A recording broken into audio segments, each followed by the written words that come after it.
his happy magnesite. See if the drinker liked it too. I'm sure he did. I'm sure he did. Because it was a good movie. It seems like good movies this year have been rarer than Sydney Sweeney haters who weigh less than 400 pounds, and after a summer movie season that didn't exactly rock anyone's world, Nope. I'd be lying if I said I was optimistic going into the August dumping ground, the traditional spot where studios shart out the last dregs of their release schedule that didn't quite make the cuts. But if there was one bright This should have definitely made the cut. spot on the horizon, it was Weapons, a horror mystery directed by Zach Kreger about a small town struggling to cope with the disappearance of an entire class full of children. The trailer definitely piqued my Starring the Silver Surfer and Thanos. interest, but as I've learned all too well with movies like 28 Years Later, a great trailer doesn't always translate into an awesome movie. You're damn right. In this case, though, it actually did. You serious? Yeah. Weapons is the kind of movie that's become all too rare these days. A gripping mystery told in a creative way that has you invested right from the first scene, with a great cast who really sell the impact of the event and the complexities of their characters, and a neat atmosphere of slow-building tension and dread, culminating in a violent and gory finale. As Very. a horror movie, it actually gave me a few chills during the darkest sequences, but it works equally well as a character study about flawed people dealing with trauma and dark secrets, and an intriguing mystery that rewards careful viewing, where the pieces gradually come together, but not in the order you'd expect. Now, I'm going to go light on my plot synopsis. They say give him some chills. Yeah, it's creepy. It is. It's creepy and morbid and disturbing. And it's not a movie I would ever buy. I don't know if I would ever watch it again. Like, I got my thrill. I got my roller coaster ride on it. And I'm not a fan of roller coasters. But I got my thrill. So I'm done. All I can say is that horror fans will probably love it. And if you like being scared just once and moving on and finding another one to watch, good to go.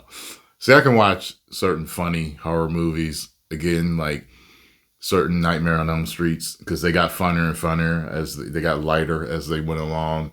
I can watch Gremlins too, stuff like that. But certain ones that are really like dark, like, I don't know, like The Omen or The Exorcist. No. I also need to see it as once.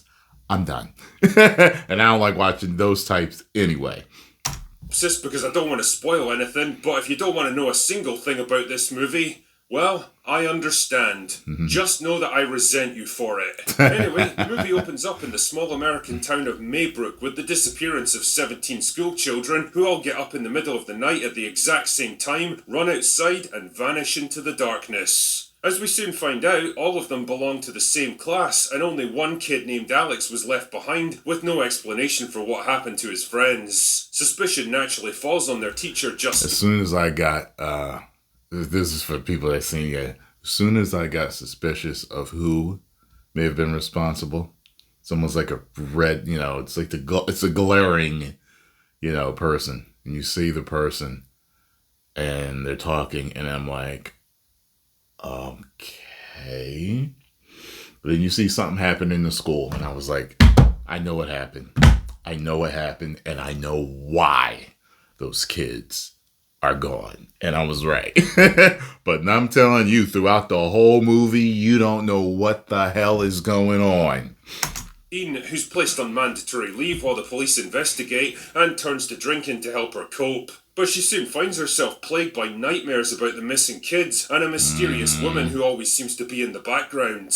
Determined to find out what really happened, she begins investigating and eventually uncovers something sinister going on at Alex's house. And she's not the only one. Archer, one of the other parents, is determined to find out what happened to his son and uses his experience as a construction engineer to map out where the various kids were heading to. But as their various investigations converge, they uncover something far darker and more dangerous than anything they could have expected. Just so you know, one of the villains from the movie is from Uncle Buck.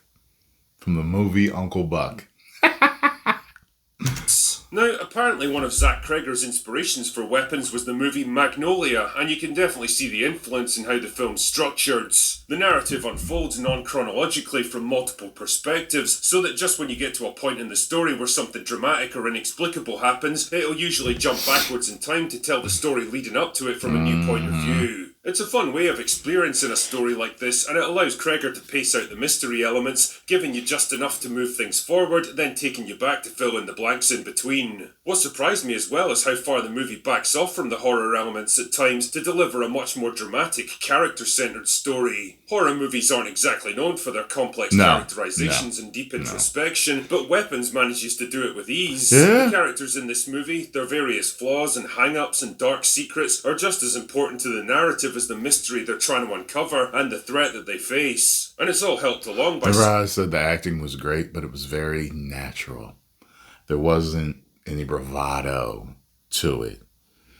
However, there were certain characters that needed bravado, but the majority of the characters went about things naturally, So it was that had a nice, refreshing take to it.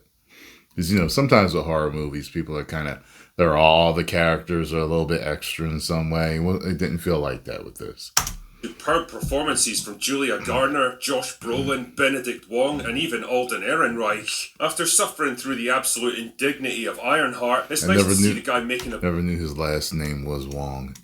So, he's Wong, and that's funny. Bit of a comeback with Weapons, playing a troubled police officer trying to cover up his mistakes. Brolin delivers his usual powerhouse performance as a flawed but loving father determined to get his son back at any cost. But it was Julia Garner that surprised me the most, managing to go from a mousy schoolteacher to a moody alcoholic, a terrified victim, and a defiant survivor in the course of a 2-hour movie, and completely owning every aspect of the character. There's a bigger theme to this movie about the impact of traumatic events on small communities, the paranoia and scapegoating that can tear them apart, the need to find meaning and answers where sometimes there are none, and it's not hard to see the allegories with gun violence and school shootings, an entire classroom of kids suddenly being ripped away from the town at a moment's notice. Yeah. Shit man, the film's even called Weapons in case you weren't too quick on the uptake, but these themes never overshadow the substance of the movie. It's more about giving you something else to consider rather than battering you over the head with its messaging. I have to give a tip of my hat to the horror and intrigue of Weapons as well. Horror movies these days are a bit like the WNBA. Yeah, they exist, but fuck knows why, and finding one that actually makes you... Yeah, certain things are definitely used as weapons at the end. feel on edge with anticipation and gets the adrenaline pumping is rarer than rocking horse shits. But Weapons actually managed it with me. There were times when I felt the hairs on the back of my neck prickling with the tension, wondering what the hell was about to happen next, eager to know where the story was going, but almost dreading it at the same time. At well over 2 hours, Weapons is fairly long for a horror movie, but it never felt like it, which is really the best compliment I can give. It's a slow burn, interesting, and ultimately satisfying movie that's clearly had a lot of thought put into it. I started to feel it a little bit at one point because I'm used to horror movies, I think being around 90 minutes, and I was like, the way this is building, I turned to Scarlett, I was like, I guarantee you this is 2 hours or more. And I looked it up, 2 hours and 9 minutes, I think is what it said. And I was like, I could feel it. It needed that time. It didn't feel like there's too much fat to trim in this movie. And since August isn't exactly bursting with exciting new releases, I can definitely recommend it to anyone looking for a decent bit of horror to round out the summer movie season. Anyway, that's all I've got for today. Go away now. Damn right, Drinker. It was good. It was a great movie. Post the comments down below. Let me know what you all think. Get over and follow the Critical Drinker. Tell them Tyrone Magnus sent you. 10 million subscribers. Woo!